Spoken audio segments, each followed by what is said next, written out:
อะระโตอะระโต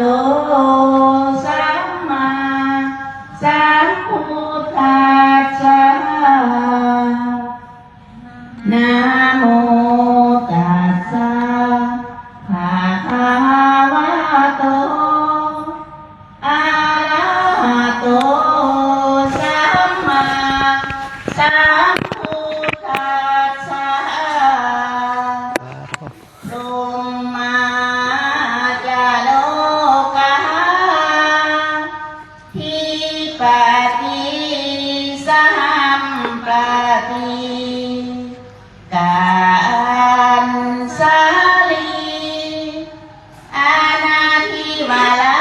งอายาจาทาสันติทัสสะตาปราลาสาทัสสะติกาเทเสตุธัมมังอนุกัมปิมังปัสสะสาธุขอนิมนต์พระอาจารย์มหาปุณให้ธรรมะเป็นฐานแก่พวกขน้อยทั้งหลายด้วยเถิดสาธุสาธุสาธุ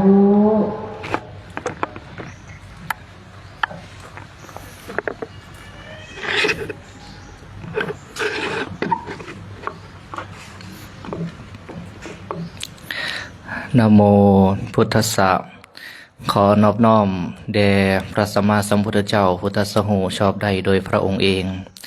นะโมธัมมัสสะขอนอบน้อมแด่พระธรรมที่พระองค์ได้ตรัสไว้ดีแล้ว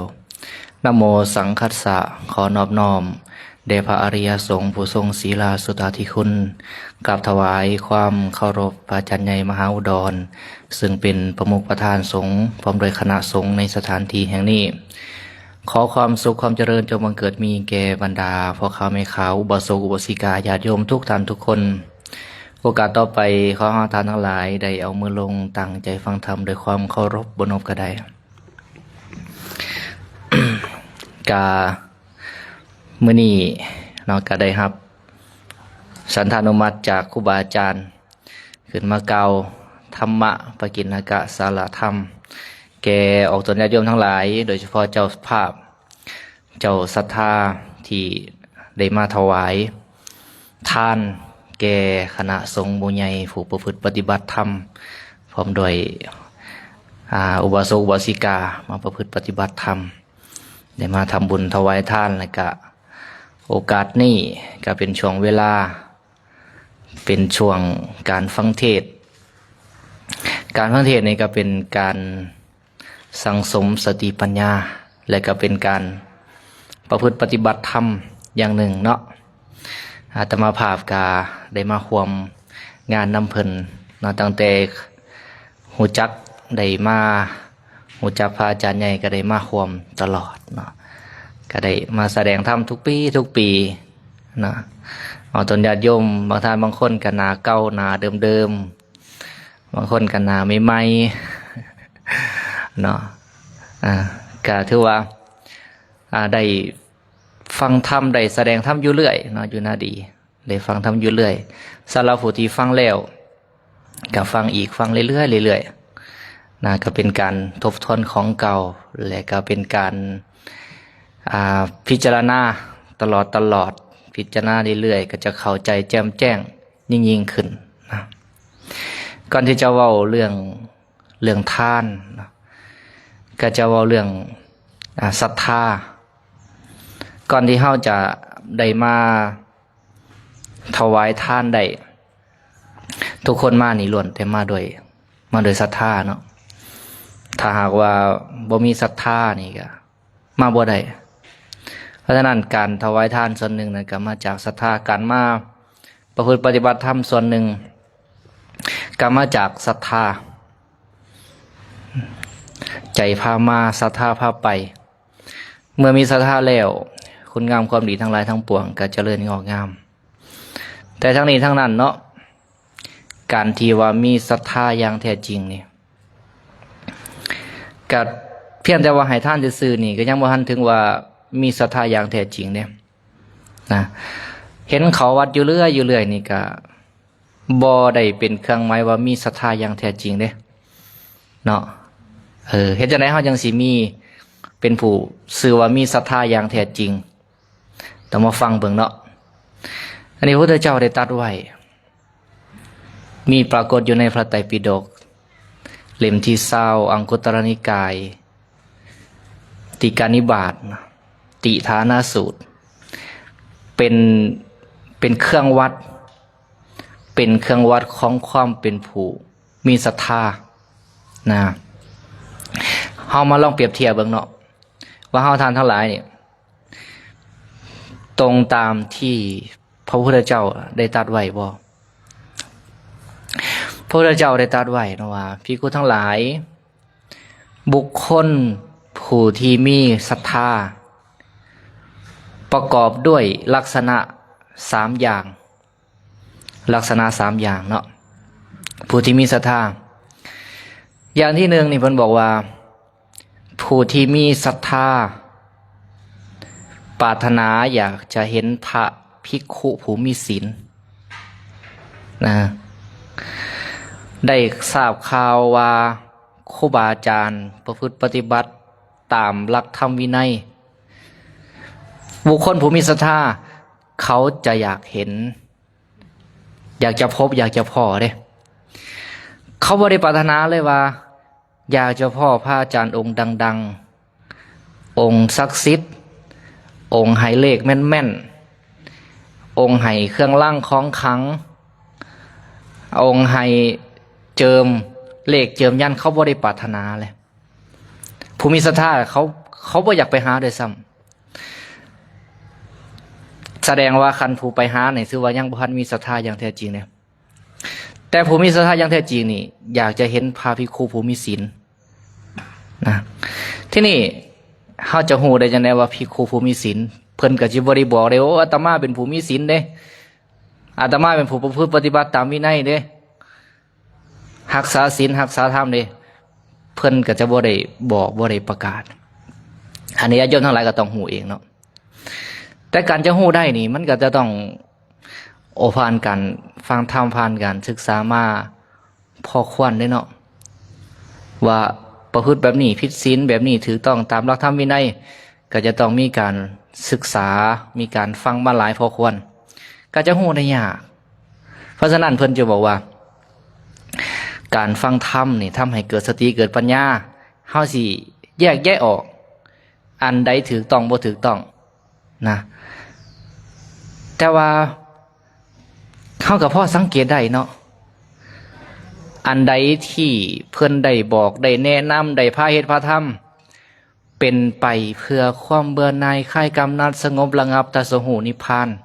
เป็นไปเพื่อบ่คุกคีบ่สังสมกิเลสเป็นไปเพื่อลดเพื่อละกิเลสน่าแสดงว่าก็ได้สอนถูกต้องตามหลักธรรมวินัยของพระพุทธเจ้าแล้วภิกขุผู้มีศีลนี่เพิ่นจะบ่ซักซ้วนญาติโยมไปในทางเสื่อมจะบ่ซักซ้วนญาติโยมไปในทางที่หลงงมงายนะแน่นอนว่าถ้าไปหาพระภิกขุผู้มีศีลก็จะบ่ได้หยังติดไม้ติดมือที่เป็นรูปธรรมไปดอกเอาอยู่บ่มาแล้วบ่ได้หยังติดไม้ติดมือเป็นรูปธรรมไปนี่เอาอยู่บ่ญาติโยมเอาอยู่บ่แต่ว่าได้ปัญญาได้เนาะได้ธรรมะนะแต่บ่ได้แน่นอนแล้วพวกที่ว่าติดไม้ติดมือเป็นรูปธรรมนี่นะหลายท่านหลายคนถามโอ้พระอาจารย์ญาติโยมอุตส่าห์เดินทางมาหาตั้งกวางตั้งไกลตั้งใจมาหาบ่ให้ของติดไม้ติดมือเขาเลยบ่อุตส่าห์มาหาให้ยังล่ะให้ฝ่ายผูกแขนให้เครื่องร่างของขลังอย่างต่างๆแล้วโอ้เอาไปเฮ็ดยังเขาอุตส่าห์มาหาตั้งกวางตั้งไกลยังสิไปชักจูงเขาในทางที่ผิดถือว่าเสียค่าน้ำมันรถเสียค่าเดินทางมาเนาะบอกมันมีแต่ธรรมะนี่แหละคันมีเวลาสนทนาธรรมแสดงธรรมให้ฟังนั่นถือว่าเป็นสิ่งที่ประเสริฐแล้วสิ่งที่ประเสริฐก็อันเครื่องรางของขลังอีกเนาะใ ให้ธรรมะให้เขาได้เกิดสติเกิดปัญญาเขาก็จะได้ประพฤติปฏิบัติถูกต้องเฮ็ดถูกต้องนั่นเป็นพรที่ประเสริฐแล้วเป็นสิ่งที่ประเสริฐแล้วก็ถือว่าคุ้มค่า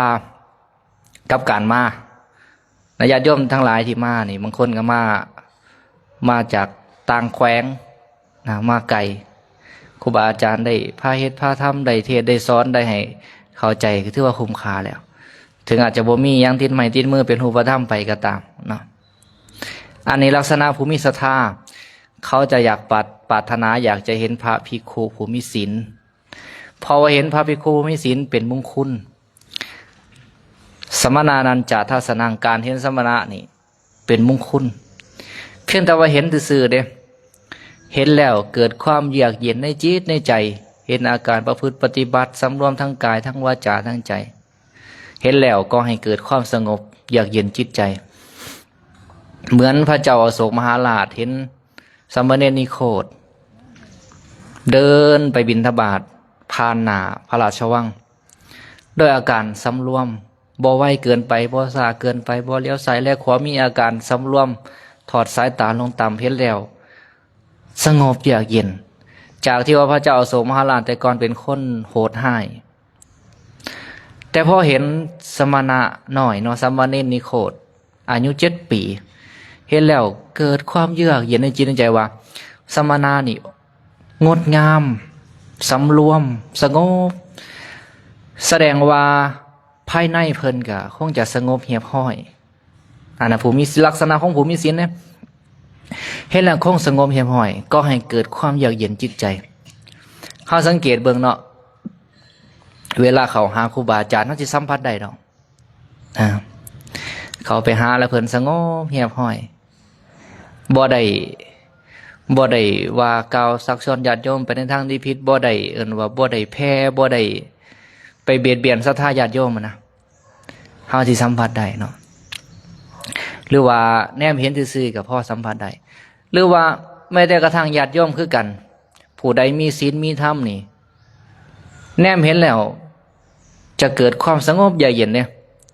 เห็นแล้วอบอุ่นมันจะแตกต่างยกตัวอย่างไปเห็นคนที่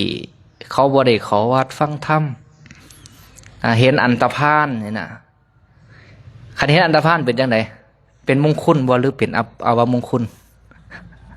เป็นอวมงคลได้เนาะคันเห็นแล้วบ่สำรวมใจนี่เป็นอวมงคลเด้ว่าเป็นตาสั่งแท้อาการย่างอาการว่าอาการจายกิริยานี่คิดหูคิดตาเป็นตาสั่งเลยนะมันบ่ได้ก็ให้เกิดความสงบเยือกเย็นทั้งจิตทั้งใจนะแต่เห็นผู้มีศีลมีธรรมนี่นะเพียงแต่ว่าเห็นฆราวาสญาติโยมประพฤติปฏิบัติธรรมนี่โอ้ผู้นี้สงบเนาะจากที่ว่าใจห่อนห้นนะเห็นแล้วก็สงบเยือกเย็นเด้ผู้ที่มีศีลมีธรรมจะมีพลังงานจะมีพลังงานเนาะเห็นแล้วก็ให้เกิดความสงบเยือกเย็นรังสีของศีลของธรรมมันแผ่ไปเด้กลิ่นของศีลของธรรมนี่แผ่ไปทั้งทั่วลมเลยก็ตามลม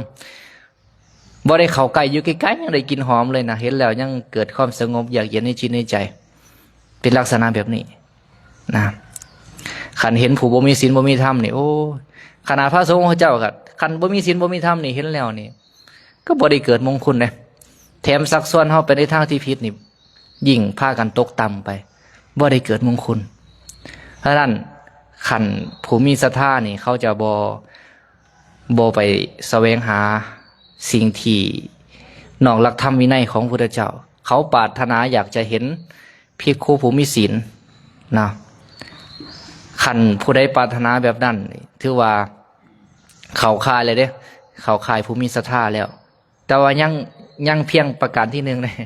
ยังบ่ทันได้ครบ3เนาะบางคนอาจจะครบประการที่1ประการที่2ที่3อาจจะบ่ทันได้ครบก็ถือว่ายังบ่ทันได้มีศรัทธาอย่างแท้จริงนะข้อที่1เนี่ยอยากเห็นผู้มีศรัทธาอยากเห็นผู้มีศีลขอไปปรารถนาอยากเห็นพระภิกขุสงฆ์ของข้าเจ้าผู้มีศีลมีธรรมเห็นแล้วก็ให้เกิดความสงบเยือกเย็นเพียงแต่ว่าเห็นซื่อๆก็ให้เกิดศรัทธาแล้วเกิดศรัทธาเมื่อใจเกิดความเลื่อมใสศรัทธาก็เป็นเหตุปัจจัยเมื่อละโลกนี้ยอมเข้าถึงสุคติโลกสวรรค์ได้เหมือนบรรทากุณลีเห็นพระพุทธเจ้ายกมือไหว้ก็บ่ได้ใจเลื่อมใสศรัทธาเท่านั้นล่ะ ก็เป็นเหตุเป็นปัจจัยให้เขาถึงสุคติโลกสวรรค์ได้นะต่อมาหลังจากนั้นเมื่อเห็นพระภิกขุผู้มีศีลแล้วปรารถนาอยากฟังธรรมนี่ปรารถนาอยากฟังธรรมข้อสองก็ตามมาเด้ขันเห็นพระภิกขุผู้มีศีลการได้ฟังธรรมจะตามมาถ้าเห็นพระภิกขุผู้มีศีลเครื่องร่างของขลังก็จะตามมาคือกัน มีแนวตามมาคือกันแต่ว่าจะตามมาคนละอย่างจะชักชวนไปในทางที่ผิดอีกแต่ว่าถ้าเห็นพระภิกขุมีศีลการได้ยินได้ฟังธรรมก็จะตามมาแล้วผู้ที่มีศรัทธาก็อยากจะฟังธรรมอีกนะปรารถนาอยากฟังธรรมขันไปหาพระภิกขุมีศีลมันนอกจากการฟังธรรมแล้วสิมีหยังเนาะอย่างอื่นเพิ่นก็บ่มีให้เด้สิ่งของภายนอกบ่มีให้เด้มีตั้งแต่ธรรมะอันใดที่พ่อเพิ่นที่จะบอกกล่าวแนะนำได้เพิ่นก็จะบอกก็จะกล่าวจะแนะนำให้เฮาได้ยินได้ฟังนะก็จะแนะนำหัวข้อธรรมะที่เหมาะสมกับอัธยาศัยของญาติโยมก็เว้าธรรมะสู่ฟังแล้วผู้มีศรัทธาเขาก็อยากฟังธรรมบางคนอยากเห็นพระภิกขุผู้มีศีลอยู่แต่พอเมื่อจะแสดงธรรมให้ฟังบ่อยากฟังธรรมเด้แบบนั้นก็ถือว่ายังบ่ทันได้มีศรัทธาเด้การฟังธรรมนี่นะจะว่าง่ายก็ง่ายเนาะง่ายแล้วบ่ได้ลงทุนอีหยังนั่งซื่อๆอ่านหนังสือนี่ยังยากกว่าเด้เนาะอ่านไปขันคนบ่มีความเพียรนี่อ่านไปได้บ่ฮอดหน้านึงก็อยากนอนแล้วแต่ว่าการฟังธรรมนี่บ่ต้องไปเปิดหนังสืออ่านนั่งซื่อๆนี่เพิ่นอธิบายให้ฟังเรียบร้อยอ่านหนังสือนี่บางเทื่อนี่บ่ได้มีคำอธิบายได้เนาะบางข้อสงสัยนี่เฮาก็ต้องมาคิดมาพิจารณาเองเด้แต่ว่าครูบาอาจารย์เทศน์ให้ฟังนี่เพิ่นชี้แจง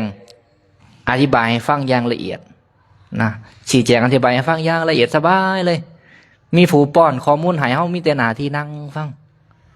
ก็ง่ายสำหรับคนที่มีศรัทธาแต่สำหรับคนที่บ่มีศรัทธานี่ก็เป็นเรื่องยากคือกัน เป็นเรื่องยากเลยเพราะว่าการฟังธรรมนี่มันเป็นของที่ทวนกระแสกับกิเลสคือปกติกิเลสนี่มันก็มักไหลไปตามไปที่ต่ำจิตใจของคนก็ไหลไปตามที่ต่ำไปตามอำนาจของกิเลสไปตามอำนาจกระแสของชาวโลกแต่ว่าธรรมะของพระพุทธเจ้านี่ก็จะสวนทางในจักหน่อยหนึ่งเหมือนคนลอยน้ำถ้าลอยน้ำไปตามกระแสน้ำไหลมันก็จะง่ายบ่ต้องไปเฮ็ดหยังหลายแต่ถ้าหากว่าลอยน้ำทวนกระแสนี่ก็จะต้องใส่แห้งใส่ความพยายามในจักหน่อยก็จะยากการฟังเทศน์ก็ทวนกระแสกิเลสก็จะยากในจักหน่อยแต่บางเทื่อก็เว้าไปตามใจเฮาจังซี่นะโอ้คือจังเว้าใส่เฮานี่บางคนก็บ่อยากฟังแต่บางคนนี่มักย่องแม่ออกมักย่องอยู่บ่โอ้แม่ออกนี่เราเป็นคนมีศรัทธาเนาะโอ้ยจิตใจดีศรัทธาน่ามักใจบุญสุนทานซอยเหลือคนโอ้ยศรัทธาย่องโอ้ยดีใจแต่ขันว่าเรื่องธรรมะขันสูงแน่รู้สึกว่ามันขัดกิเลสเจ้าของเหมือนกับว่าใส่เฮานี่บางคนน่ะบ่อยากฟังเนาะบางคนบ่อยากฟังเด้เพราะฉะนั้นมันก็เลยจะเป็นเรื่องยากสำหรับคนที่บ่มีศรัทธาถ้าการฟังธรรมนะจะเป็นเรื่องยากเหมือนกับว่าใส่เฮาคนฟังเป็นตั้งห้อยคนเนี่ยเหมือนกับว่าใส่เฮาอยู่ผู้เดียวบางทีครูบาอาจารย์ก็เป็นคือกันเนาะบางทีพระอาจารย์ใหญ่เพิ่นเว้าธรรมะพระอาจารย์เว้าใส่เฮาว่าคือมันก็เป็นคือปกติเฮามันมีกิเลสอยู่แล้วนะคนมีกิเลสฟังธรรมจังได๋มันก็ตามกิเลสเป็นเรื่องปกติแต่ว่าเวลาญาติโยมฟังธรรมเนาะ ขอให้ตั้งใจวางใจเป็นกลางว่าเขาจะฟังธรรมเพื่อนำมาเทียบเคียงกับการประพฤติปฏิบัติของเฮาว่าสิ่งที่เฮากำลังเห็นกำลังทำกำลังประพฤติปฏิบัติอยู่นั้นมันถูกต้องตามหลักธรรมวินัยบ่ขันหากว่าบ่ถูกต้องเฮาก็จะได้ปรับเปลี่ยนขันว่าถูกต้องแล้วก็ถือว่าเป็นเรื่องดีเฮาก็จะได้ประพฤติปฏิบัติต่อไปนะเพื่อมาเทียบเคียงเพื่อมาทบทวนเพื่อเพิ่มเติมศรัทธาของเฮาที่มันยังมีอยู่ให้เจริญงอกงามผู้คนที่บ่มีศรัทธาก็จะได้เจริญงอกงามจะได้มีศรัทธายิ่งขึ้นไปจะได้เกิดศรัทธาขอให้เฮา ได้วางใจแบบนี้ ขันวางใจ โอ้องค์นี้เทศมวนเทศตลกฟังแล้วบ่ง่วงเหงาหาวนอนจังฟังโอ้ยองค์นี้ฟังแล้วอยากง่วงเหงาหาวนอนว่าอยากฟังแบบนี้คือว่าว่างใจบ่ถือเด้การฟังธรรมเพื่อจับเอาเนื้อหาใจความเอาอัดเอาทำนำไปประพฤติปฏิบัตินะวางใจแบบนี้คันวางใจบ่เป็นโอ้ยคือจังบ่ใส่เฮานี่เนาะเหมือนพระราชาไปคนบ่มีศีลบ่มีธรรมเนาะมักฆ่าสัตว์มักประพฤติผิดในกามดื่มสุราเศษอันมีฤาษีหาห้อยตนมาแล้วก็ประชาชนเขากำลังไหลไปฟังธรรมมีอมาตย์ก็มาทูลพระราชาว่า มีฤาษีมาพักที่พระราชอุทยานของพระองค์ประสงค์อยากจะไปฟังธรรมบอกเฮาสิไปฟังธรรมนำฤาษีก็ไปอันพระราชาก็ไปฤาษีก็ต้อนรับก็สนทนาด้วยธรรมะเนี่ยเนาะ เจริญพรมหาบพิตรพระองค์สบายดีบ่ปกครองประชาชนโดยธรรม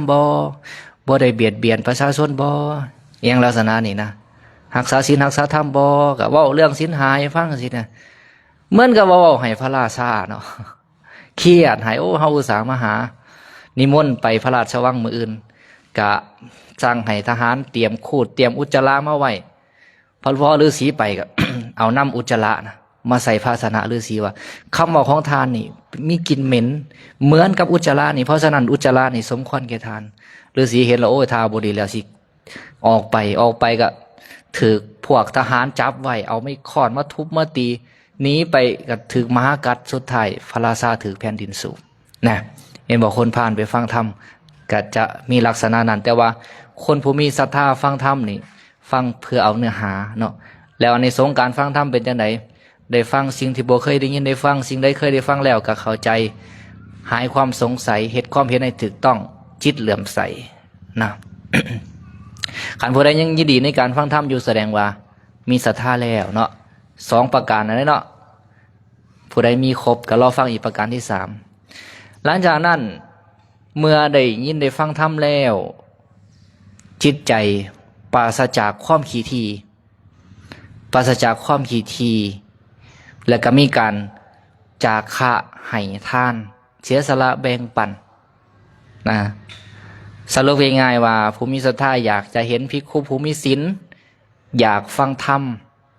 และกำจัดความขี้ทีซึ่งเป็นมลทินของจิตของใจบางคนอยากเห็นภิกขุผู้มีศีลอยากฟังธรรมแต่ยังขี้ทีอยู่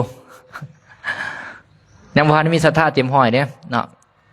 แต่บางคนบ่ขี้ทีป่ะนี่บางคนบ่ขี้ทีให้ทานได้นะแต่บ่อยากฟังธรรมเรื่องให้ทานนี่ทั้งได้ทั้งกันให้ทานเต็มที่แต่เพราะว่าเรื่องฟังเทศฟังเทศบ่สนใจอยากฟังแบบสี่ก็มีเลยแสดงว่าการให้ทานหลายๆนี่ก็บ่ได้หมายความว่าเป็นผู้มีศรัทธาเนาะมันต้องประกอบด้วยองค์3อยากฟังธรรมอยากเห็นภิกขุผู้มีศีลที่นี่ เมื่อฟังธรรมอยากให้ทานเนาะกำจัดความขี้ทีตัวให้ทานกับจาคะนี่จะแตกต่างกันเนี่ยตัวให้ทานนี่ยังต้องการอยากจะหวังผลอยู่ปรารถนาอยากเป็นนั่นเป็นนี่จะได้นั่นได้นี่แต่ว่าจาคะนี่ต้องการที่จะสละออกไปเพื่อกำจัดความขี้ทีอันเป็นมลทินในจิตในใจเนี่ยจะแตกต่างกันเนี่ยก็บ่ได้หวังผลยังดอกคอยต้องการอยากจะสละออกไปซื่อๆนะสละออกไปอันยกตัวอย่างครูบาอาจารย์เนาะพระอาจารย์แม่มเนี่ยได้ยังมานี่เพิ่นสละถิ่มเลยเด้ถวายของไหนถวายเพิ่นต้องการกำจัดความขี้ทีออกไปจากจิตจากใจเพิ่นมานั่งฟังอยู่บ่เพิ่นฝึกในการให้ทานเนาะฝึกในการให้ทานบ่เสียดายเด้นะ ถวายอันส่วนหนึ่งเพิ่นอยากได้โทรศัพท์เนาะก็ถวายโทรศัพท์เพิ่นไปถวายแล้วเพิ่นก็ทำบุญต่ออีกฝึกความขี้ทีฝึกกำจัดความขี้ทีออกไปจากจิตจากใจมีการเสียสละอยู่ตลอดนี่เป็นการฝึกเนาะเราเป็นผู้มีศรัทธาอย่างแท้จริงที่นี่สำหรับญาติโยมที่มาให้ทานเนาะเข้าสู่เรื่องของทานมาเนี่ยต่อเรื่องศรัทธาอะไรก็มาทานนะเมื่อมีศรัทธาแล้วมันก็มีการให้ทานตามที่ว่ามานั่นแหละไล่มาตามลำดับที่นี่ว่าเรื่องการให้ทานเนี่ยญาติโยม เฮาสิเฮ็ดจังไดจังสิได้บุญหลายได้อานิสงส์หลายพระสูตรเกี่ยวกับเรื่องการให้ทานนี่ก็มีหลายเด้ประกอบด้วยองค์5ประกอบด้วยองค์7ก็มีหลายพระสูตรอย่างเช่นเมื่อวานครูบาอาจารย์ก็ได้เว้าเรื่องการให้ทานไปคือในช่วงนี้ก็จะเว้าเรื่องการให้ทานนั่นแหละเนาะคันคนที่ให้ทานบ่เป็นนี่ก็ให้หลายก็ได้หน่อยเด้นะคันผู้ให้ทานเป็นให้หน่อยก็ได้หลายมาที่นี่เขาจะไหนจะให้ทานเป็นขน้อยอยากให้นิดหน่อยแต่ว่าก็ได้หลายนี่นะหรือว่าให้ได้หลายก็แท่งก็ได้หลายเฮ็ดจังไดล่ะบัดนี้แกจะต้องฟังธรรมเนาะต้องฟังธรรมเด้ฟังธรรมเป็นหยังจะสิให้ทานเป็นเอาฟังธรรมแล้วมันก็เกิดความเข้าใจเนาะคนซุมือนี่ที่บ่เข้าใจนี่เพราะเขาบ่คอยฟังธรรมเนี่ยบ่คอยสนใจเรื่องการฟังธรรมให้ทานก็ให้ทานบ่เป็นประพฤติปฏิบัติก็ประพฤติปฏิบัติผิดก็บ่ฮู้อันใดเป็นศาลาแก่นสารอันใดควรประพฤติปฏิบัติก็บ่ฮู้บ่เข้าใจเลยนะคันว่าฟังธรรมให้ทานก็แม้แต่มีทรัพย์สมบัตินิดหน่อยก็ได้บุญหลายแล้วการฟังธรรมนี่ก็เป็นอาหารของศรัทธาเนี่ยเป็นอาหารของศรัทธาให้เกิดศรัทธาอีกนะคันผู้ใดอยากมีศรัทธาก็ให้มันฟังธรรมเรื่อยๆคือกันอีกคันผู้ใดบ่มันฟังธรรมนี่ศรัทธาก็จะลดลงไปคือกันอีกเนาะเว้าเรื่องของทานมันสิไปเรื่องใหม่อีกเนาะ มันมีหลายเรื่องอยากเว้าเนาะ เรื่องการให้ทานอยู่ในพระสูตรเนาะสัพปุริสทานสูตรพระไตรปิฎกเล่มที่22อังคุตตรนิกายปัญจกนิบาต สัพปุริสทานสูตรให้ท่านประกอบด้วยองค์5การให้ท่านประกอบด้วยองค์5นี่คือปกติการให้ท่านอานิสงส์ของการให้ท่านที่ได้โดยตรงก็คือทรัพย์สมบัติเป็นเหตุไว้ปัจจัยให้ได้โภคะแต่ว่าก็จะมีอานิสงส์อย่างอื่นตามมาอีกเนาะลักษณะของคนที่ให้ทานนะพระพุทธเจ้าตรัสว่าบุคคลใดที่ให้ทานโดยศรัทธาให้ทานโดยศรัทธาเห็นจะได้จังสิให้ทานโดยศรัทธาได้ขน้อยเห็นพระภิกขุผู้มีศีลฟังธรรมหมดแหละก็จะมาให้ทานก็จะให้ทานโดยศรัทธาได้บัดนี้เนาะ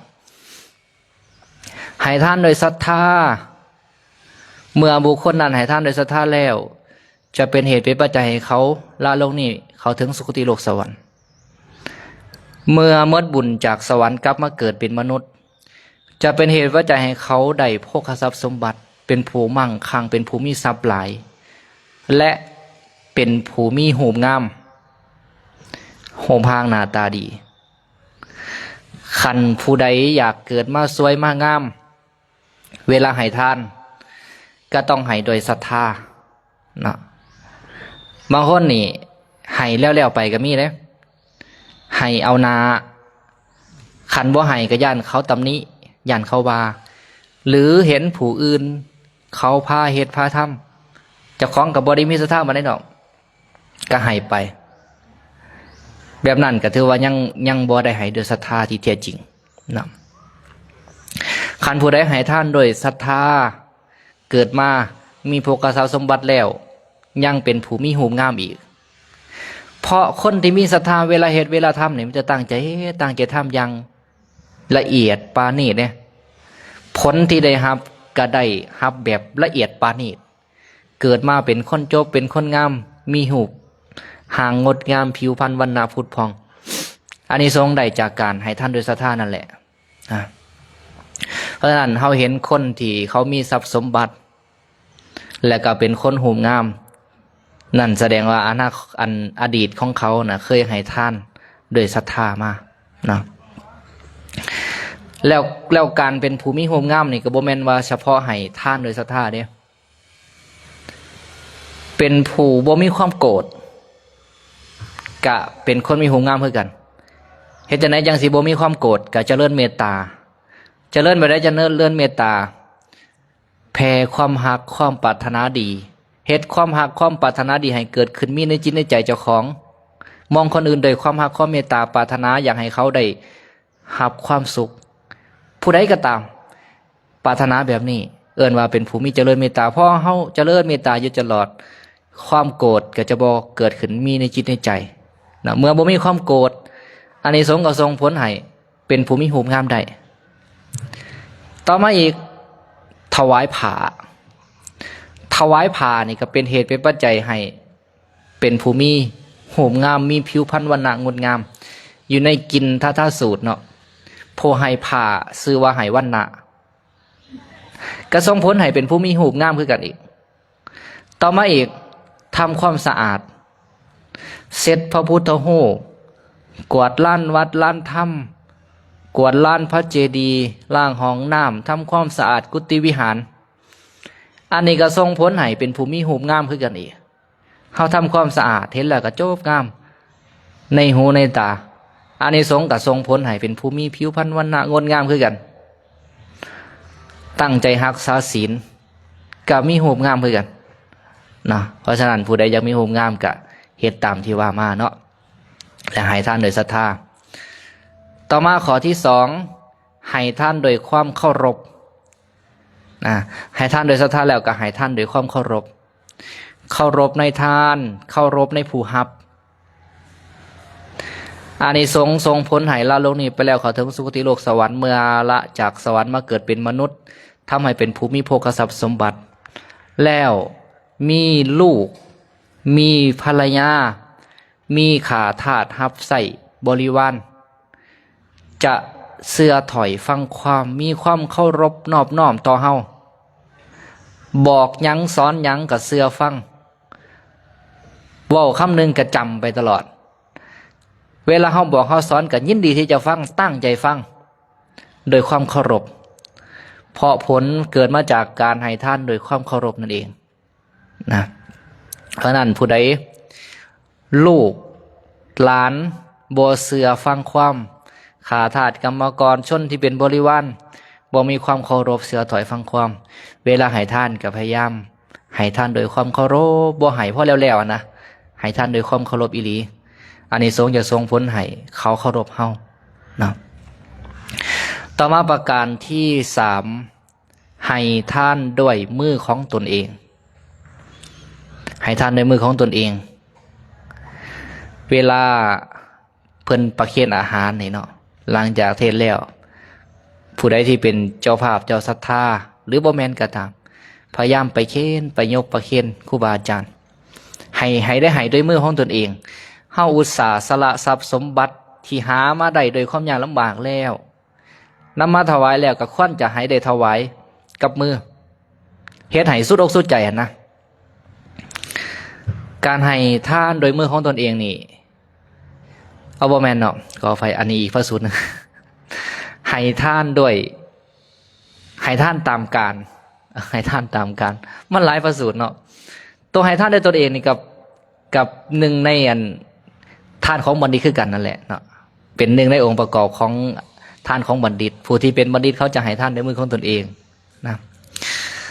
ให้ทานตามการให้ทานตามการแบบใดการนี่ผู้รับทานต้องการสิ่งนี้อย่างเช่นว่าส่วงเขาพรรษาเขานิยมถวายอย่างถวายเทียนเนาะปัจจุบันนี่ก็เป็นหลอดไฟนะเทียนก็ยังใส่อยู่ไต่ไหว้พระสวดมนต์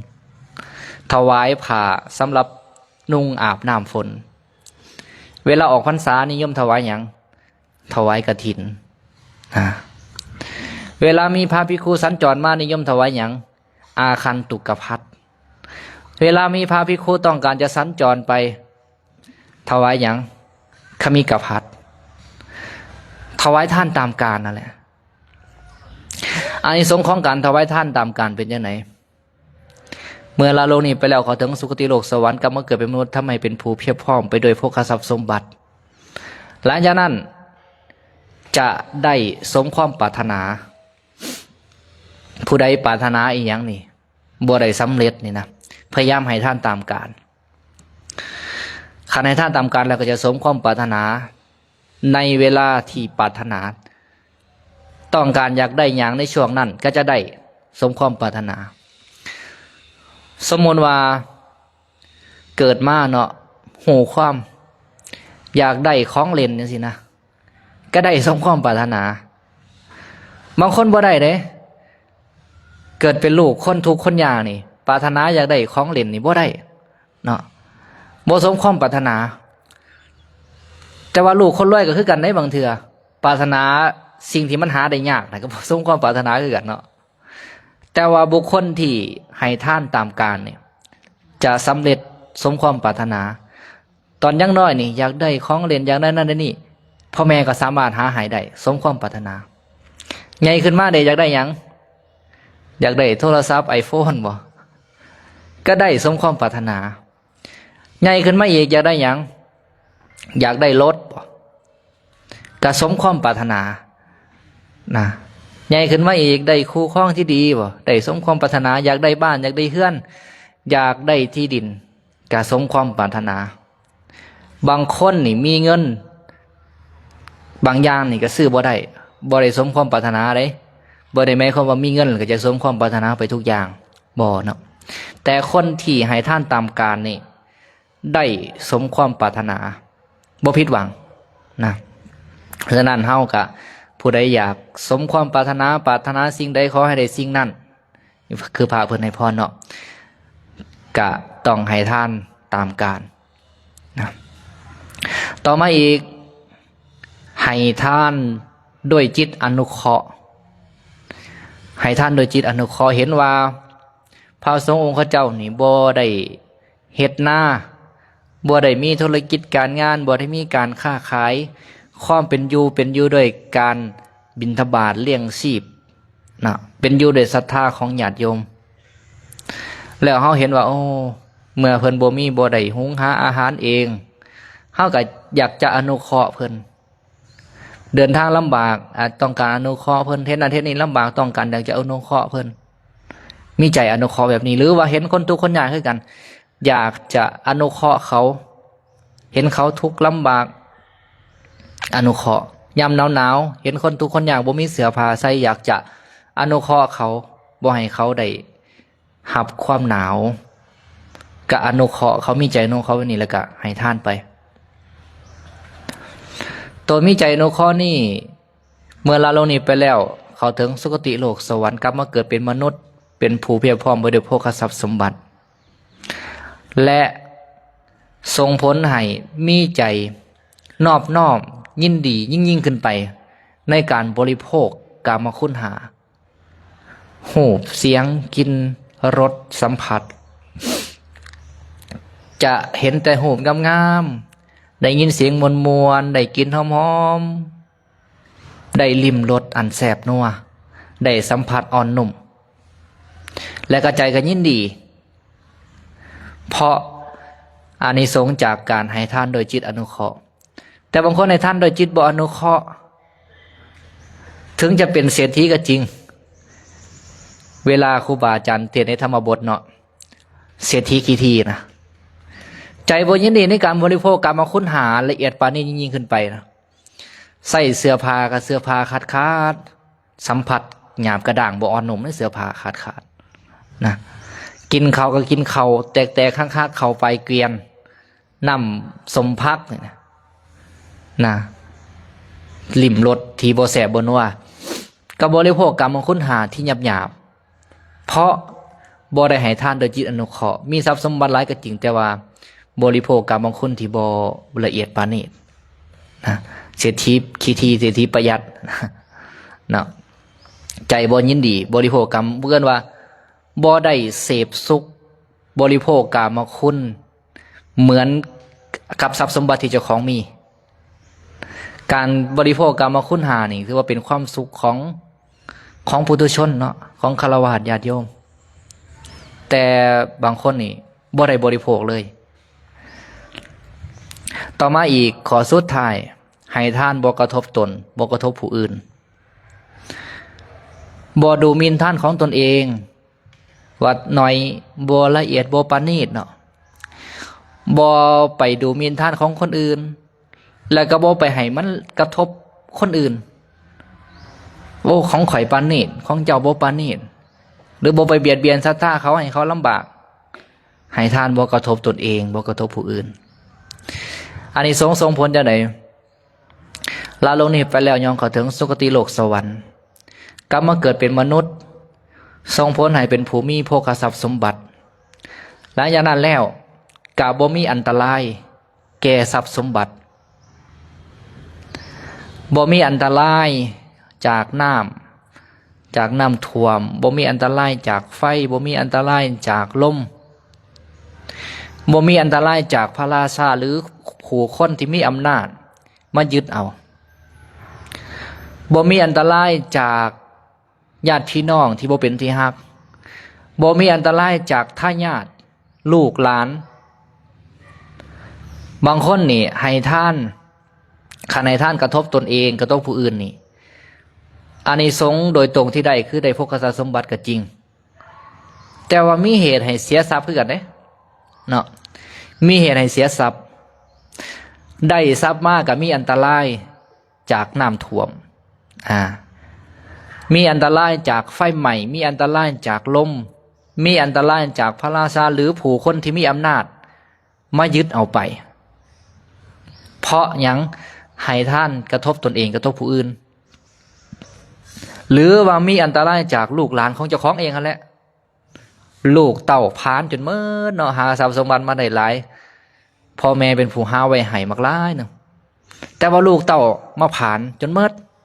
ชิบหายไวบอดเมื่อนะอันนี้เกิดจากการให้ท่านที่กระทบตนเองกระทบผู้อื่นนั่นเด้แล้วเกิดจากการผิดศีลข้อสองนั่นก็คือกันการผิดศีลข้อสองไปลักทรัพย์สมบัติไปคดไปโกงเอาทรัพย์สมบัติของคนอื่น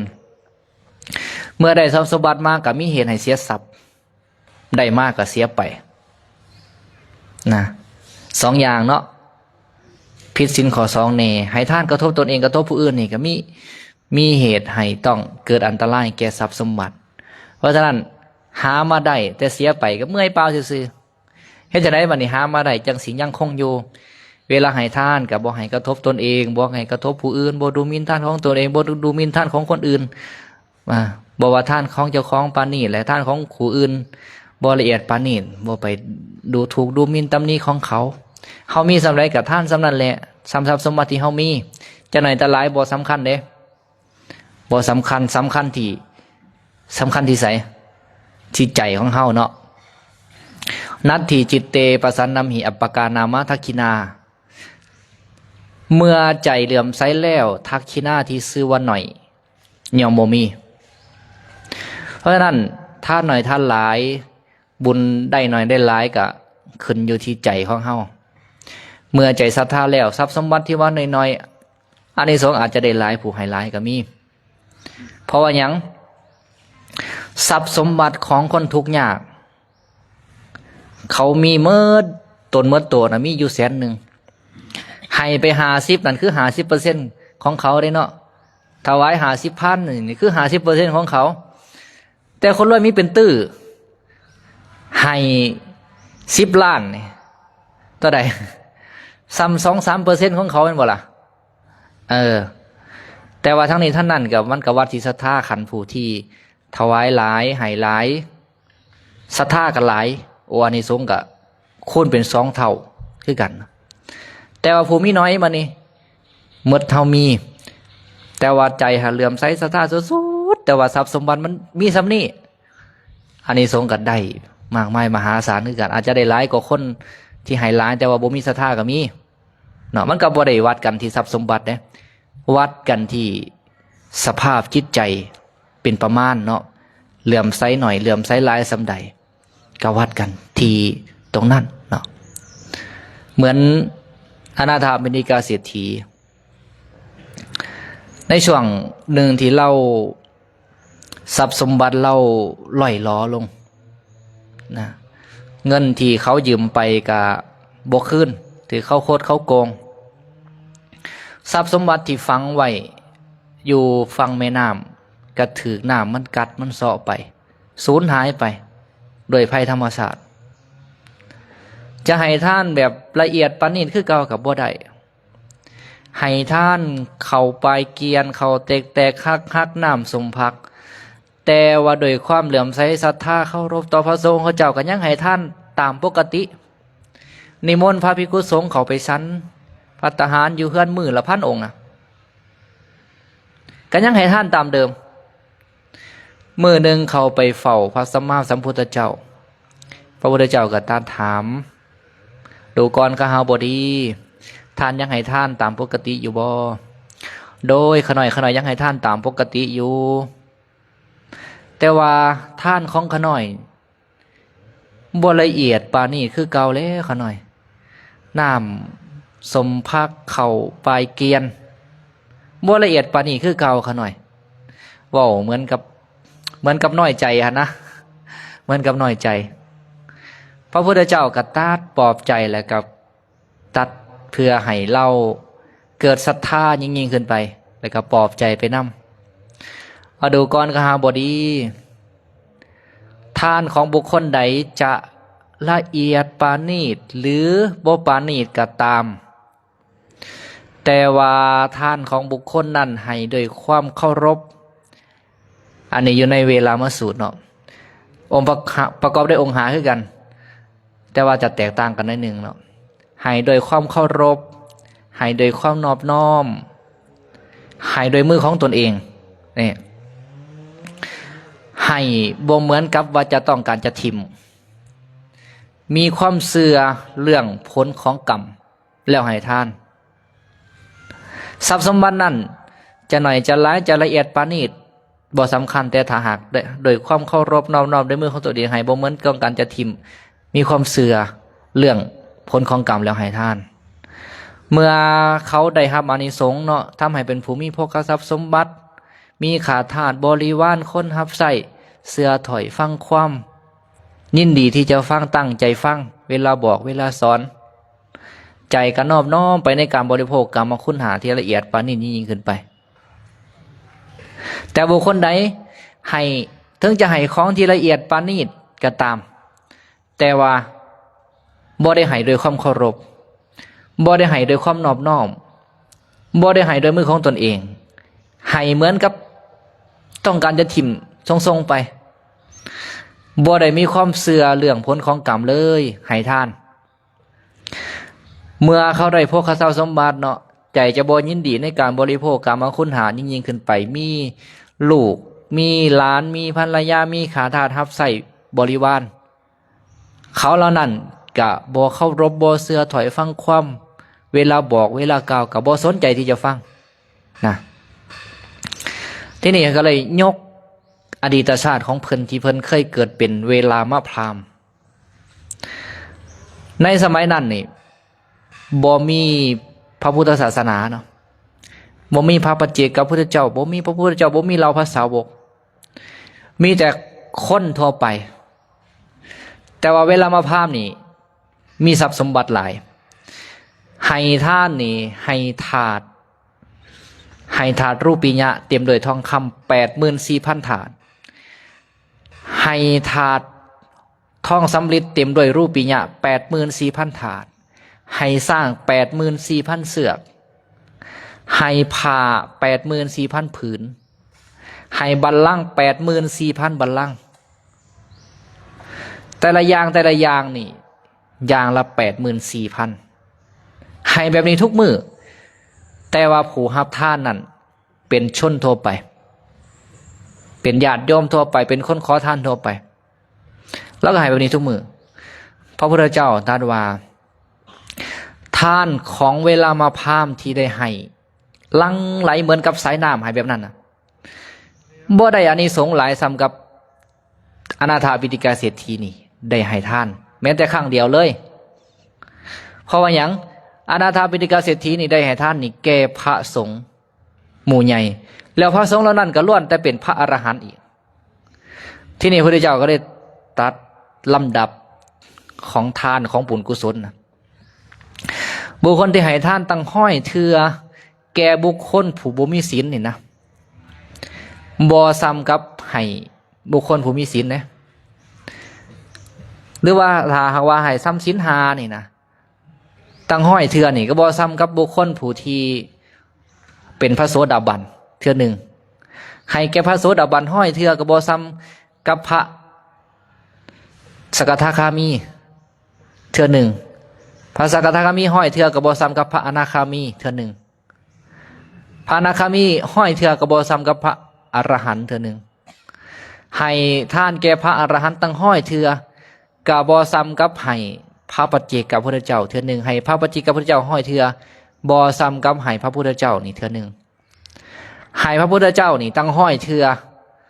บอซ้ำกับถวายท่านแก่พระสงฆ์นี่เทือหนึ่งที่นี่ในปัจจุบันเฮานี่พระพุทธเจ้านี่ได้ปรินิพพานไปแล้วเนาะเฮาอยากท่านถวายท่านแก่พระพุทธเจ้ากับบ่ได้แต่พระพุทธเจ้าตรัสว่าต่อให้ท่านแก่กับพระพุทธเจ้าห้อยเทือนี่โดยเจาะจงเด้ก็ยังบ่ได้อานิสงส์ซ้ำกับให้ท่านแก่พระสงฆ์นี่เทือหนึ่งเวลา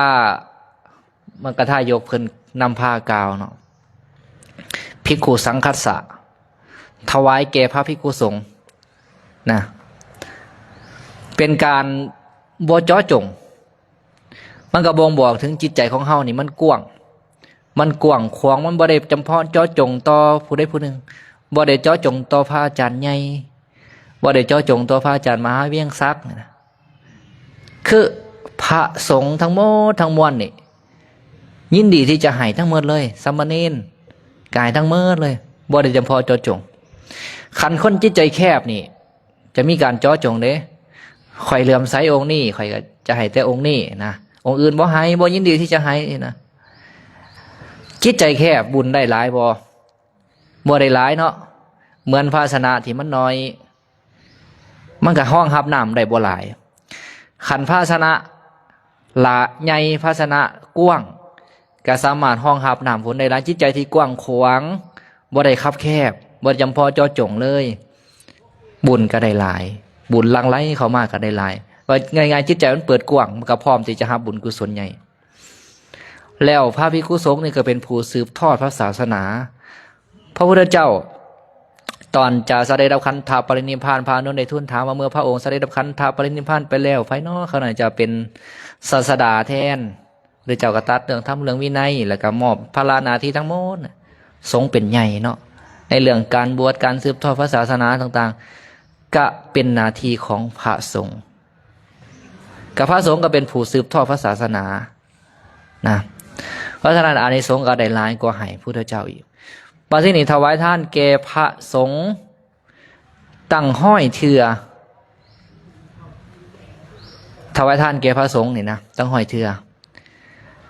บ่ได้อานิสงส์หลายสำกับผู้ที่มีใจเหลื่อมใสศรัทธาแล้วขอถึงพระพุทธพระธรรมพระสงฆ์เป็นสรณะ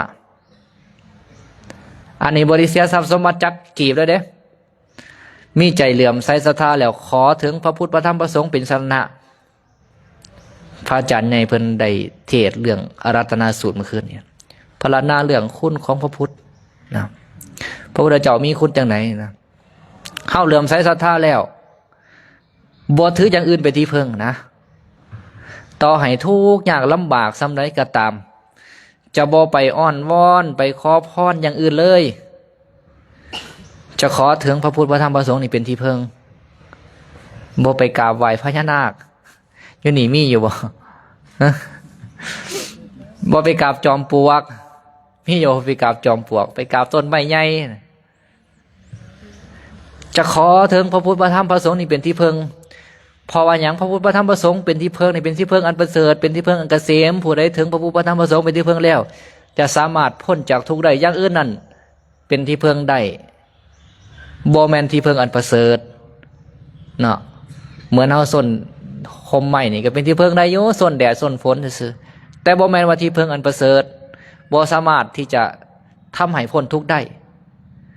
แล้วถ้าเว้าไปมนุษย์เฮานี่เป็นสัตว์ที่ประเสริฐสามารถบรรลุธรรมสัตว์เดรัจฉานนี่บรรลุธรรมบ่ได้เด้พญานาคนี่บรรลุธรรมบ่ได้มนุษย์เฮานี่บรรลุธรรมได้เฮานี่ประเสริฐแล้วท้าวสักกานี่ว้ายทิศทั้งสี่เนาะว้ายที่นี่เทวดาก็ถามพระองค์วายอย่างเนาะขณะในสวรรค์ชั้นนี่พระองค์นี่เป็นใหญ่สุดแล้วพระองค์วายผู้ใด ไหว้มนุษย์ผู้เลี้ยงพ่อเลี้ยงแม่ไหว้สมณะสีพราหมณ์ไหว้มนุษย์ผู้รักษาศีลเพราะฉะนั้นมนุษย์ผู้ใดรักษาศีลมีศีลห้าประพฤติปฏิบัติธรรมนี่เทวดาก็ยังไหว้นะนับภาษายังพญานาคแม่นบ่ล่ะบัดที่นี่เนาะขันเฮาไปไหว้สิ่งที่ต่ำกว่าเฮานี่เหมือนกับเฮาลดคุณค่าของเจ้าของลงเด้ลดคุณค่าของเจ้าของนี่ให้มันลงต่ำเกิดมาเป็นมนุษย์ประเสริฐแล้วยังไปลดคุณค่าของเจ้าของลงไปอีก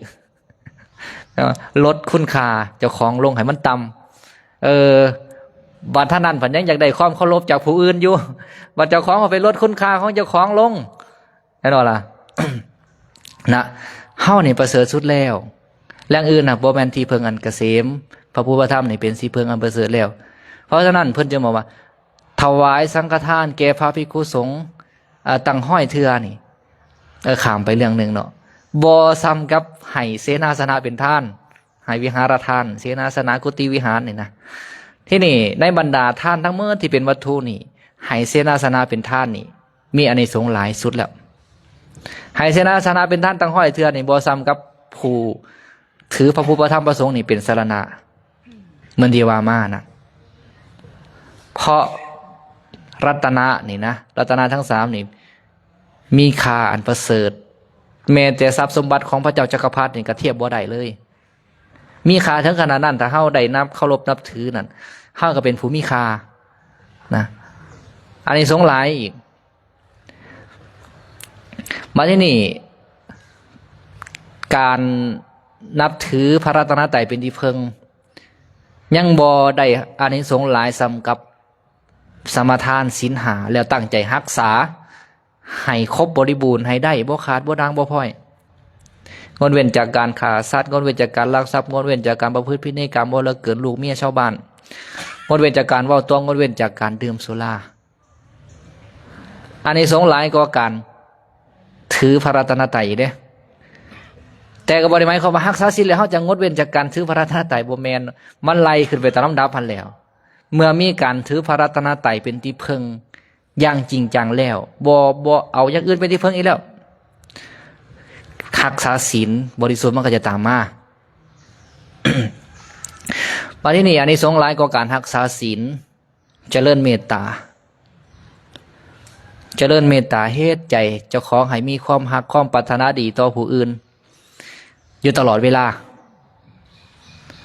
คนที่รักษาศีลหาได้บริบูรณ์ใจอาจจะยังมีความโลภความโกรธความหลงอยู่อาจจะยังมีความโกรธอยากให้เขาอยู่เนาะแต่ว่าการเจริญเมตตาในใจมันจะปราศจากความโกรธเลยใจมันจะมีแต่ความความปรารถนาดีแช่มชื่นเบิกบานถือว่าเป็นจิตใจบริสุทธิ์ได้ในขณะนั้นนะอันนี้ทรงหลายกว่ารักษาศีลหาอีกอันนี้ทรงหลายกว่าการเจริญเมตตาคือหยัง ในพระสูตรนี้ตัวนี้คือสุดยอดแล้วการเจริญอนิจจสัญญาการทำในใจว่าสิ่งทั้งหลายทั้งปวงนี่บ่เที่ยงนะสิ่งทั้งหลายทั้งปวงนี่บ่เที่ยงเกิดขึ้นตั้งอยู่ดับไปบ่คงทนอยู่ในสภาพเดิมมีการเปลี่ยนแปลงไปตลอดเวลาจิตใจของเฮานี่ก็เปลี่ยนแปลงไปตลอดเวลาสิ่งที่เปลี่ยนแปลงไว้ที่สุดก็คือจิตใจนี่แหละพระพุทธเจ้าตรัสเพราะฉะนั้นเฮาอย่าไปหวังเลยว่าปรารถนาให้ผู้นั้นผู้นี้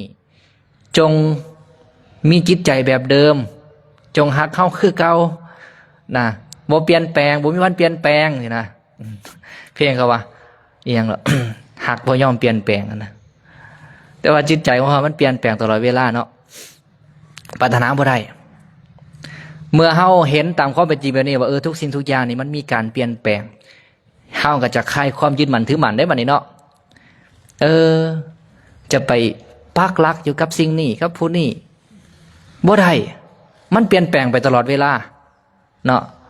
ขันยังไปยึดมันถือมันอยู่หันนะเมื่อมันเปลี่ยนแปลงไปเนี่ยมันทุกข์ได้เนาะปรารถนาอย่าให้เป็นคือเก่าเจ้าคือบ่คือเก่าเจ้าคือเปลี่ยนแปลงไปเอาทุกสิ่งทุกอย่างมันก็ตกอยู่ในอนิจจังเนาะเปลี่ยนแปลงไปตลอดเวลานะขันผู้ใดเจริญแบบนี้นะ มันจะคลายความยึดมั่นถือมั่นลงได้เห็นว่าทุกสิ่งทุกอย่างนี่บ่ควรที่จะไปยึดเอาเป็นสาระแก่นสารนะก็จะตั้งใจประพฤติปฏิบัติธรรมมันจะค่อยลดละไปเรื่อยๆ นี่เป็นอานิสงส์สูงสุดเพราะว่าเป้าหมายในพระพุทธศาสนาคืออย่างคือดับทุกข์การให้ทานก็เป็นบุญกุศลในพกทรัพย์สมบัติมากกจริงแต่ว่าก็เป็นเหตุเป็นปัจจัยต่อยอดไปให้บุญให้กุศลไปสู่มรรคผลนิพพานเพราะฉะนั้นเป้าหมายสูงสุดในพุทธศาสนาคือมรรคผลนิพพานแล้วตัวนี้ก็เป็นเหตุที่ให้ได้มรรคผลนิพพานไว้ที่สุดบ่ยึดมั่นถือมั่น นะก็สมควรแก่เวลาจับเนื้อหาประเด็นใดบ่นี่มีหลายพระสูตร ทบทวนอีกเนาะ ผู้ที่มีศรัทธาต้องประกอบด้วยองค์ 3 ต้องประกอบด้วยองค์ 3มีอย่างในองค์ 3ข้อที่ 1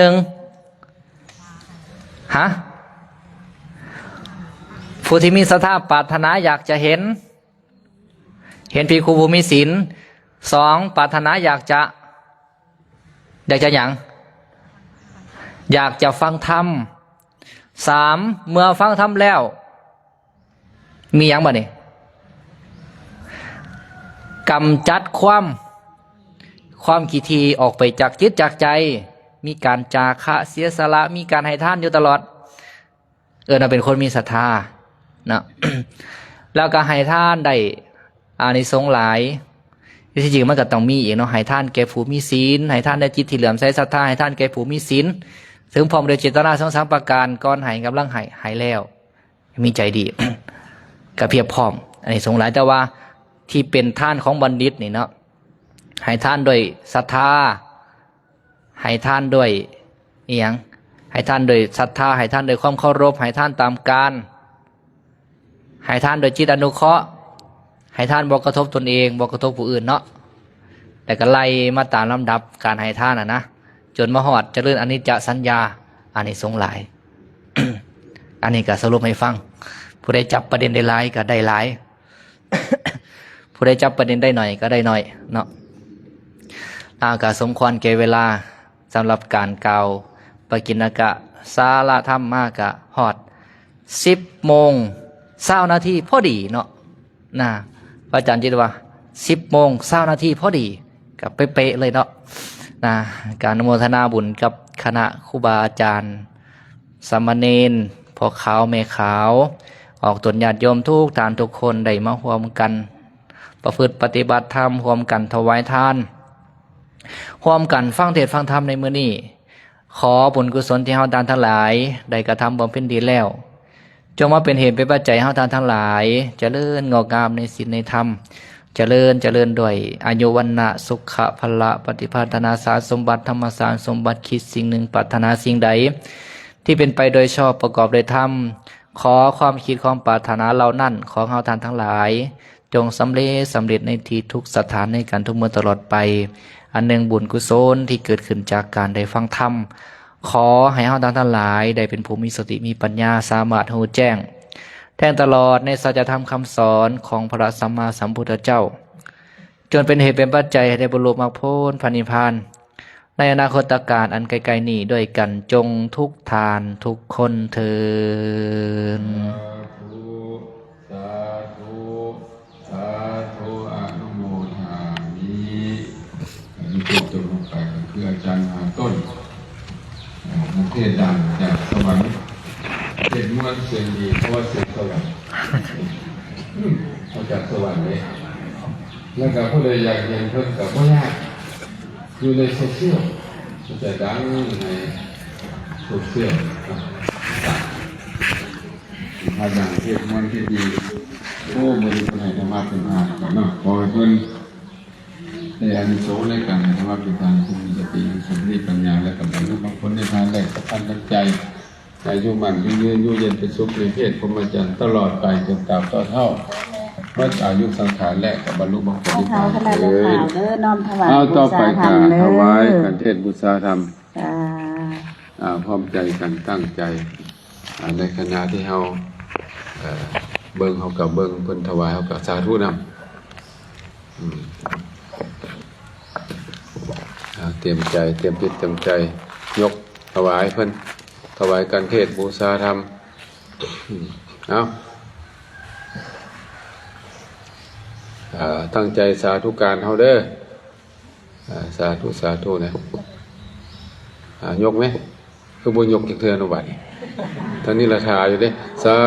ธุสาธุสาธุอนุโมทามิจังซี่เฮ็ดอีหยังก็ไวๆอาหังปะทัมมังมันไวๆนะจะได้บุญไวนะพวกซ่าๆเนี่ยบ่ค่อยได้เด้ปุ๊บปั๊บปุ๊บปั๊บปุ๊บปั๊บพอโดดซะลดจังสั้นโลดได้ก็ขออนุโมทนาสาธุกับท่านผู้ฟังทุกท่านทุกคนเด้อกลายเป็นผู้มีสติมีสมาธิมีปัญญาเป็นปัจจัยให้ได้บรรลุมรรคผลนิพพานรู้แจ้งแทนตลอดพระธรรมคำสอนพระเจ้าแล้วก็ขอให้ได้บรรลุมรรคผลนิพพานหมดทุกผู้ทุกคนเด้อสาธุอนุโมทนาบุญกับเจ้าภาพกันเทศทุกท่านทุกคนเด้ออาตมาภาพได้แสดงธรรมะอันใดบุญกุศลที่เกิดขึ้นก็ขอให้คณะครูบาอาจารย์ญาติโยมทุกท่านทุกคนที่ได้ถวายกันเทศมาที่ได้ร่วมกันฟังธรรมก็ขอให้มีส่วนแห่งสติปัญญาแห่งบุญกุศลเหล่านั้นเหมือนกับตนได้เทศเองได้กระทำเองเมื่อทุกท่านทุกคนเด้อสาธุสาธุสาธุอนุโมทามิบางคนสาธุก็บ่อยากสาธุจักเป็นได้ยังขี้ข้านเพราะสาธุมีเสียงก้อยๆอ้อยๆเวลาล้มกันดังอาตมายังอุกใจยังดูนั่งเอาแท้ว่าอันล้มกันแต่ว่าเวลาสาธุการบ่มีเสียงมันมีปัญหาอะไรพวกนี้นะกุศลอ่อนเอาแท้ว่าเนาะสาธุองค์สิล้มมั้ยมันทั้งพลังบุญเนาะแฮงเนาะคือว่าได้หลายคนหมู่กันว่าเว้าได้หลายคนโอ้ยบุญเว้าแต่สรุปจังได๋กันเนาะอย่าฟ้าวหลายเฮาก็ได้เดี๋ยวมีแนวลมสู่ฟังอยู่ได้นี่ก็ได้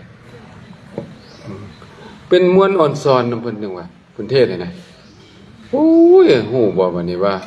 เอามาจับเบิ่งดูว่าเฮาเป็นผู้มีศรัทธาหรือบ่มีบัดนี้เพิ่นบอกว่าคนที่จะมีศรัทธาต้องมีลักษณะอยู่3อย่าง1เป็นผู้อยากพบอยากเห็นอยากคบค้าสมาคมกับผู้มีศีลนี่ถ้าเฮาเป็นคนจังซี่นะเข้าเรื่องลักษณะแล้วถ้าว่าเห็นผู้มีศีลแล้วสั่ง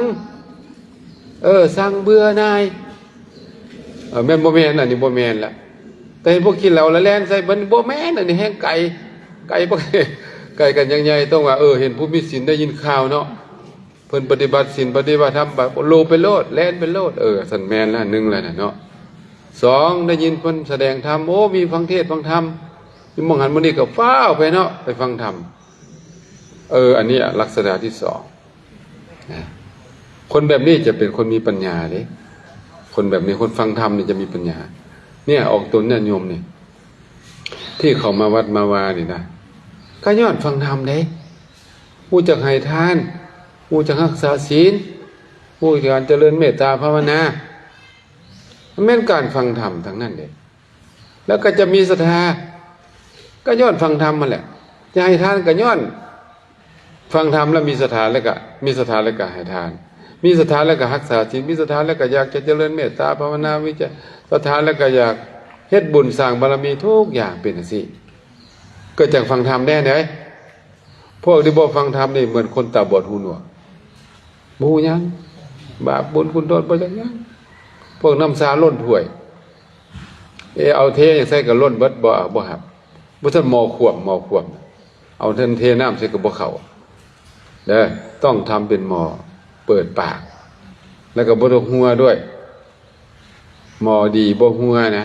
เอาน้ำใส่ก็เต็มอยู่สิฉะนั้นบ่เป็นผู้บ่อิ่มเนาะในการฟังธรรมพระโพธิสัตว์เจ้าเพิ่นมีปณิธานจังซี่เด้เพิ่นจะฟังเข้าไปหาสมณะพราหมณ์ฟังธรรมแบบบ่อิ่มบ่เบื่อเพิ่นว่าสิฉะนั้นการที่พระพุทธเจ้าเพิ่นมีปัญญาหลายก็บ่ได้แปลกอีหยังเนาะเพิ่นสั่งสมด้านปัญญามาหลายฉะนั้นการฟังธรรมเป็นบ่อเกิดของสติปัญญาสุตตมยปัญญาก็ได้จากการฟังจินตาภาวนาเพิ่นได้3พุ่นน่ะเป็นนักปราชญ์เป็นบัณฑิตเป็นพระหูสูตรก็ย้อนฟังธรรมเด้ฮู้เบิดบาปบุญคุณโทษอะไรนั้นเป็นก็ย้อนฟังธรรมในที่สุดนี่นะคนบรรลุเป็นพระโสดาสกทาอนาคาแล้วก็ย้อนฟังธรรมเด้ฉะนั้นฟังธรรมมีอุปการะหลายเนาะฟังธรรมเป็นปัจจัยเกิดศรัทธาเกิดศรัทธาแล้วเป็นปัจจัยเกิดการให้ทานเป็นปัจจัยเกิดการรักษาศีลเป็นปัจจัยเกิดการเจริญเมตตาภาวนานั่นเป็นปัจจัยเป็นสิเป็นเหตุสิคนเฮาบ่ฮู้หยังนะสิไปอยากให้ทานนี่หยังล่ะ คืออาตมาเคยเว่าเนาะเขาเอายามาขายเอาซื้อแม่ยาน่ะซื้อไปเห็นอย่างก็ยานี่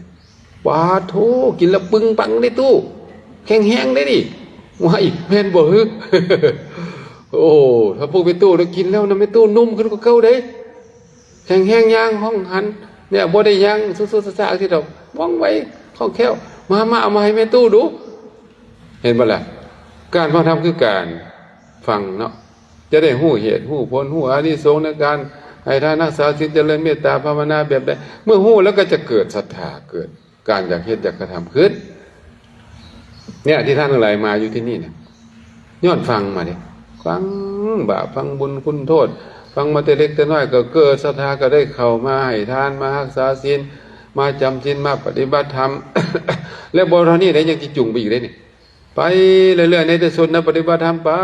ก็มันพื้นเลื่อนขันไปจะได้เป็นพระโสดาบันสกทาอนาคาอรหันต์หรือว่าท่านจะเลื่อนสูงกว่านี้ก็ได้เป็นพระพุทธเจ้าเป็นพระปัจเจกเป็นพระอริยสาวกสูงขึ้นไปหมายว่าคนมีศรัทธาหลายแห่งมีพลังหลายอย่างพระพุทธเจ้าคนมีศรัทธาหลายที่สุดเพิ่นก็ปรารถนาเป็นพุทธเจ้าซะคนมีศรัทธาลองลงกับปรารถนาเป็นพระปัจเจกซะคนมีศรัทธาลองลงมากับปรารถนาเป็นอัครสาวกอสิทธิมหาสาวกและปกติสาวกตามลำดับไปย้อนการฟังธรรมทั้งสิ้นเป็นอย่างนี้ฉะนั้นการฟังธรรมนี่เป็นบ่อเกิดของความสติปัญญาอย่างแท้จริงเนาะแล้ววันนี้ก็เมื่อฟังธรรมมาแล้วได้เกิดศรัทธาแล้วได้ก็เพิ่นก็บอกว่าข้อที่3นี่ให้ทานบ่กี่ทีให้ทานนะให้ทานนั้นมีอานิสงส์สั้นเหลือเกินมาจะบืดบ่อยากบ่ลำบากยากแค้นเด้อเป็นคนมีคนฮักคนหอมมีหมู่เป็นคนฮู้ผู้ดีมีกิตติศัพท์อันงามแล้วจะเป็นคนให้ทานง่ายแล้วก็ตายไปแล้วไปสู่สวรรค์ชั้นฟ้าเพิ่นพรรณนาในทานนี่สังสสูตรเนาะพอฟังแล้วโอ้อยากจะได้เว้ยทานแม่ก็อยู่จังซี่เนาะแล้วบ่ฮู้ว่าทานแล้วได้หยังก็บ่อยากเฮ็ดเลยเว้ยต้องมีอานิสงส์แม่ฉะนั้นการเฮ็ดบุญแต่ละครั้งแต่ละเทื่อเนาะเพิ่นจะนิมนต์ครูบาอาจารย์มาเทศน์ฉลองเสด็จอานิสงส์โอ้หน้าบานขึ้นมาเนาะจังซี่ได้แม่ความจริงนะตู้ควรจะฮู้ก่อนที่จะเฮ็ดซ้ำดีที่สุดบ่แม่นว่าเพิ่นมาเฮ็ดแล้วเดี๋ยวจะมาฟังนิสงส์สิวะเพิ่นอยากทราบไปเด้ฮู้ก่อนพุ่นเฮ็ดอ่ะฮู้ก่อนเฮ็ดพุ่นอันนี้มันคักอันนี้นะเฮ็ดไปก็จิตใจแจ่มชื่นเบิกบานสุมังคลเศรษฐีมีตู้มีคนไปเผากุฏิพระพุทธเจ้าเรา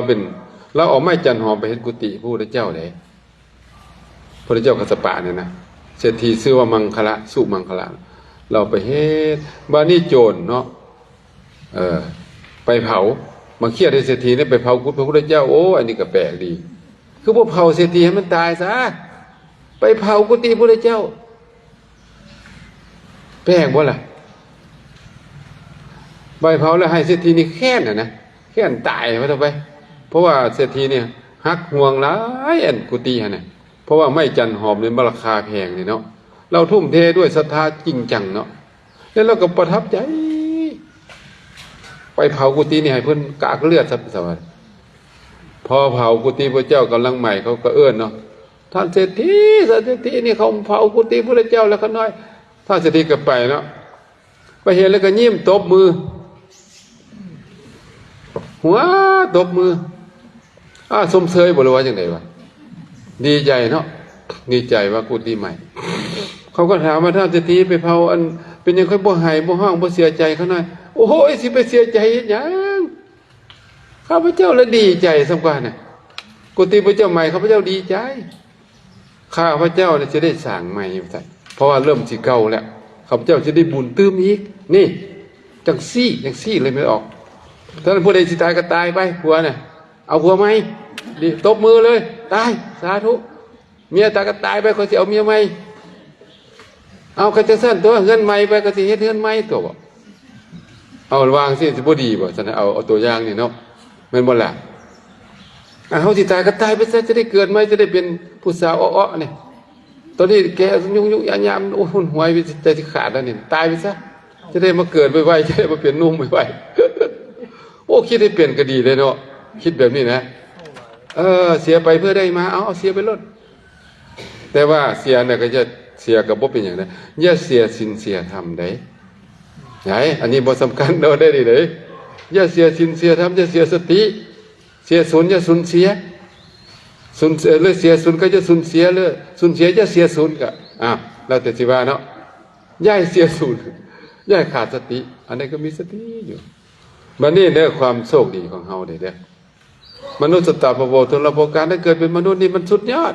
เกิดได้ยากเกิดมาเป็นมนุษย์เลยเฮ็ดจังได๋นี่แหละมาได้ให้ทานรักษาศีลได้เจริญเมตตาภาวนาได้มาสร้างสมบารมีเพื่ออย่างไรเป็นพระพุทธเจ้าก็ได้เป็นพระปัจเจกก็ได้เป็นพระสาวกก็ได้เป็นเจ้าจะเป็นได้เบิดพระพุทธเจ้าได้ตรัสกับภิกขุทั้งหลายมนุษย์นี่นะ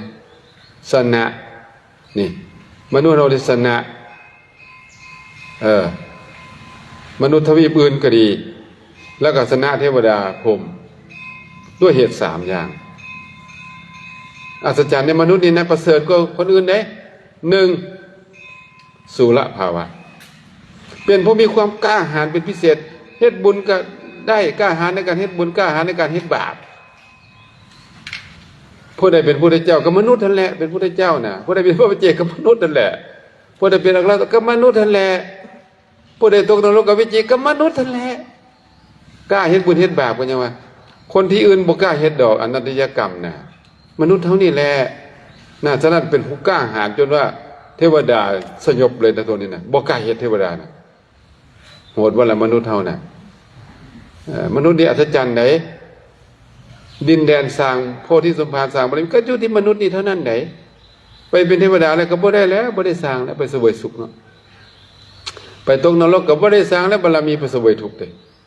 ฉะนั้นมนุษย์นี่นะเหมาะสิบสุดแหละเอาที่2เนาะสติมันตะเป็นภูมิสติเข้มแข็งมั่นคงเพิ่นว่าจังซี่เด้เทวดาสติมั่นคงบ่เป็นหยังเพราะเทวดามีแต่ความสุขมีแต่ความสุขหลายเป็นจังได๋ประมาทนะ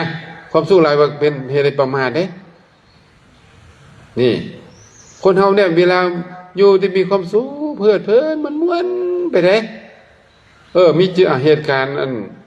น่าสะเทือนใจก็กลับมาคิดเนาะเป็นไงสิเด้ผัวตายเมียตายลูกตายหรือว่าอีหยังปัญหาเกิดสติเกิดปัญญาเกิดสติขึ้นมาเด้เอาบัดนี้พวกอบายเด้บ่มีสติเพราะหยังมันทุกข์เกินไปฉะนั้นมนุษย์นี่มีทั้งสุขมีทั้งทุกข์ปนกันไปก็เลยเป็นผู้มีสติมั่นคงตึกระแวงโตอยู่เรื่อยๆเพิ่นว่าจังซี่เด้และ3พรหมจริยวาสะได้ประพฤติพรหมจรรย์ได้บวชได้เรียนได้ประพฤติปฏิบัติธรรมได้เป็นพระพุทธเจ้าเป็นพระปัจเจกพระอริยสาวกก็เป็นพวกมนุษย์นี่ฉะนั้นมนุษย์เฮาจะเป็นสัตว์ประเสริฐมนุษย์ดินแดนมนุษย์นี่นะเป็นดินแดนของผู้ที่ยิ่งใหญ่เป็นผู้ที่ประเสริฐคือพระโพธิสัตว์เจ้าพระพุทธเจ้าก็ไปเกิดอยู่มนุษย์พระปัจเจกพระอริยสาวกพระอสิติมหาสาวกพระกติสาวกเนาะแล้วก็เจ้าจักรพรรดิล้วนแต่มาเกิดเป็นมนุษย์เท่านั้นฉะนั้นนะเฮามาเกิดดินแดนของผู้ยิ่งใหญ่เด้แต่ว่าเฮาจะยิ่งใหญ่หรือบ่ก็อยู่ที่เฮาเนาะถ้าเฮาเฮ็ดให้เป็นผู้ยิ่งใหญ่ก็ยิ่งใหญ่แม่นบ่ล่ะเอาคือข่อยเว้าเมื่อคืนนี่เด้ถ้าจำได้ว่าถ้าบ่ได้แล้วก็แล้วยิ่งใหญ่ด้วยหยังฮู้ว่าบ่แม่นไปเฮ็ดให้สร้างเรื่องบ่ดีบ่งามยิ่งใหญ่บ่ยิ่งใหญ่ด้วยศีลด้วยธรรมนี่นะคนมีศีลนี่เป็นผู้ยิ่งใหญ่บ่ยิ่งใหญ่คนให้ทานเป็นผู้ยิ่งใหญ่บ่ยิ่งใหญ่เบิดนะเกี่ยวกับศีลกับธรรมนี่นะนำท่านทั้งหลายให้โยสูงขึ้นไปจนฮอดสวรรค์นิพพานแล้วบ่ยิ่งใหญ่ได้จังได๋ผู้ประพฤติธรรมได้ผู้ยิ่งใหญ่เด้ประพฤติธรรมได้ก็เปลี่ยนแหละถ้าเบิ่งเนี่ยเปลี่ยนได้จากคนชั่วจะเป็นคนดีจากคนดีจะเป็นคนดียิ่งขึ้นจากปุถุชนคนมีกิเลสจะเป็นอริยส่วนพ้นมันยิ่งใหญ่บ่ล่ะเจ้าว่าแล้วมีอย่างบ่แบบนี้มีบ่ในโลกนี้มันมีแบบนี้บ่ล่ะก็มีอยู่เมืองมนุษย์เท่านี้แหละฉะนั้นยิ่งใหญ่แล้วเด้อนี่เด้อพวกที่มาให้ทานเท่านี้นะกล้าหาญยิ่งใหญ่ที่สุดแล้วแต่ว่าเฮ็ดตามธรรมนี่แล้วจะยิ่งใหญ่ขึ้นไปอีกเนาะก็ขออนุโมทนาสาธุเบิดเวลาพยายามสรุปแบบไวๆนะไปเอาย่อๆฟังทันก็ทันบ่ทันแล้วก็แล้วคือกันนะ ไว้พอจรวดเนาะสรุปแล้วเป็นยังไงเป็นยังไงเริ่มสิยิ่งใหญ่กันหรือยังเฮาน่ะบ่แม่นเบ่งกล้ามอวดชาวบ้านบ่แม่นเด้ยิ่งใหญ่ด้วยการประพฤติปฏิบัติยิ่งถ่อมตนแล้วยิ่งรักษาศีลยิ่งสงบยิ่งประพฤติตนดีเท่าใดแห่งยิ่งใหญ่เท่านั้นยิ่งเป็นผู้มีสติสมาธิมีปัญญาด้วยแห่งยิ่งใหญ่นี่ว่าคนยิ่งใหญ่บ่ไปผิดบ้านผ่านเมืองเด้อยู่สงบกายสงบวาจาสงบใจสงบกิเลสสงบพวกนี้พวกยิ่งใหญ่แบบนี้บ่แม่นไปฆ่าไปตีชาวบ้านไปข่มไปไว้อันนั้นบ่แม่นแนวอันนั้นน่ะนรกถามหาอันนั้นน่ะเดี๋ยวเจ้ายมพระบาทจะมายักคอเมื่อไหร่ไปยักพวกนี้น่ะพวกนี้เงียบๆนี่น่ะดังแห้งเฮ็ดตัวให้ถ้าได้แห้งสูงแห้งเงียบเลยแห้งดังพวกนี้น่ะดังศีลดังธรรมเนาะเอาลงแล้วบัดนี้นะ มีอารมณ์ห่วมเพิ่นบ่อย่างเดียวก็ขอให้พวกเฮาทั้งหลายเนาะเมื่อเข้ามาในวงการนี้แล้วนะก็จงตั้งจิตตั้งใจเด้ให้ทานรักษาศีลเจริญเมตตาภาวนาปฏิบัติธรรมในที่สุดก็ขอให้ได้บรรลุธรรมเบิดทุกคนเถิดเอาครับคารวะตุเอาง่ายๆสิล่ะพักกันคารวะเด้อกายเยนวาจานวาเจนตัสสวะพุทเทกุกัมมังปะกตัมมยายังพุทโธปฏิคันหาตุอาจญญตังตาเลสังวาลิตุงวะพุทเทพุทธังสีวิตังยาวานิพานังสารนังคัสสามิกายเยนวาจานวาเจตัสสวะธัมเมกุกัมมังปะกตัมมยายังธัมโมปฏิคันหาตุอาจญญตังตาเลสังวาลิตุงวะธัมเมธัมมังสียาวานิพานังสารนังคัสสามิกายเยนวาจานวาเจตัสสวะสังเคกุกัมมังปะกตัมมัญญายังสังโฆปฏิคันหาตุอาจญญตังทะเลสังวาลิตุงวะสังเค